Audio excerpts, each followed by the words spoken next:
Kevin Durant is popular in Oklahoma City now as Chris Paul was then?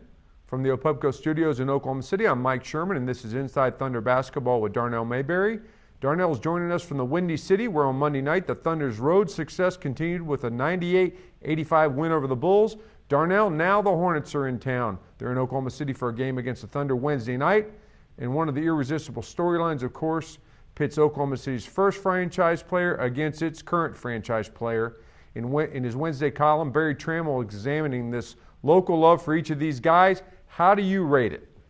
I think Kevin Durant is catching up quickly. I wouldn't say that he's there yet, just because Chris Paul was the first. He was the first big league star that this city has really seen up close and embraced, and got to embrace for 2 years. So I do think Kevin Durant is catching him quickly, but I don't think he's there yet. We're still a couple months away. Kevin Durant is still shy of Chris Paul's tenure in Oklahoma City by a couple of months. And also the fact that the Hornets were better while they were here than the Thunder has been so far. That could change this year if the Thunder keeps its pace and keeps on winning this season. But I think just the novelty, the fact that the Hornets were the first franchise here, Chris Paul was the first star. He's sort of everyone's size. I mean, his stature, a 6-foot guy versus a 6'9", 6'10" guy. I think that all helped Chris Paul. But I think Kevin Durant will definitely surpass Chris Paul someday and someday soon. Darnell, the Thunder is approaching the All-Star break. A lot of what you hear, a lot of talk you hear out there across the league is that Kevin Durant will be an All-Star this year. That would put Kevin in the All-Star game a year ahead of Chris Paul as far as their careers. Chris Paul never made it when he was here in Oklahoma City. What would that do for Kevin Durant as far as local love and appreciation for him? I think it'll heighten people's awareness a lot more. I think there's some people who still, frankly, don't know that the Thunder is in town. They haven't been to a Thunder game.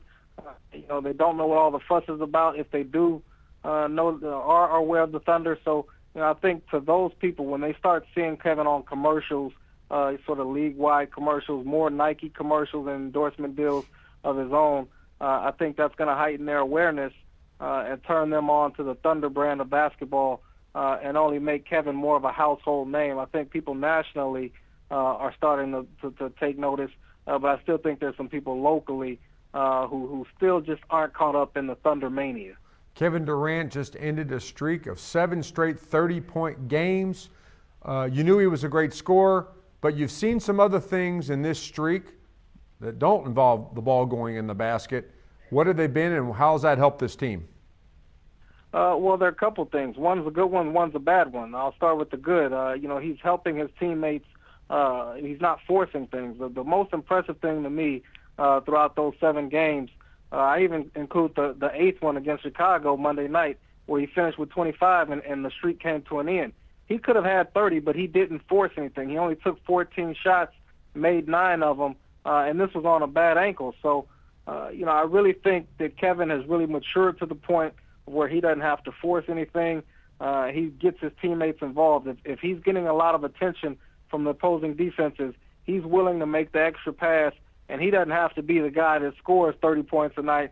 So that to me is what's been most impressive. But the other thing is, the not so good thing is the turnovers. He's also had a streak of 5 games with 5 turnovers or more, so he really needs to cut down those turnovers. He's leading his team in turnovers right now, and it's really getting out of hand. He's getting 5, 6, 7 turnovers a game over the last few games, and he's really got to do a better job of keeping his hands on the ball when he's trying to attack the basket, making sure that he has good ball security so it doesn't get away from him, because right now that's limiting some of his opportunities and some of the team's opportunities.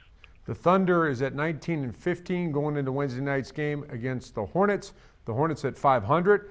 They're only 3-13 on the road, but they're coming off a big road win at Utah.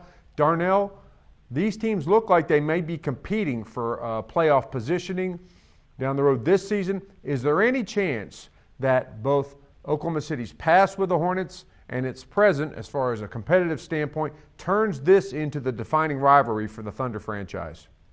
Well, I think it's too early to say that, just because they're going to have to meet in the playoffs for it to be a rivalry. They're going to have to establish some bad blood and some hatred, so to speak, for each other before they could turn this into a rivalry. I think from the fan standpoint, it's automatically there, just because, like you said, the past versus the present. But at the same time, the Hornets franchise, when you look at that, they got financial concerns down there. I'm not so sure that they have what it takes to sustain a level of success that gets them into the playoffs perennially, like the Thunder is set up to do. So, I'm just not sure that the Hornets are going to be there for the long haul, like everyone projects the Thunder to be. So that's a tough call. Thanks, Darnell. That's all for this edition of Inside Thunder Basketball with Darnell Mayberry, but you can stay with the best coverage team anywhere every day at News OK and every morning in the Oklahoman.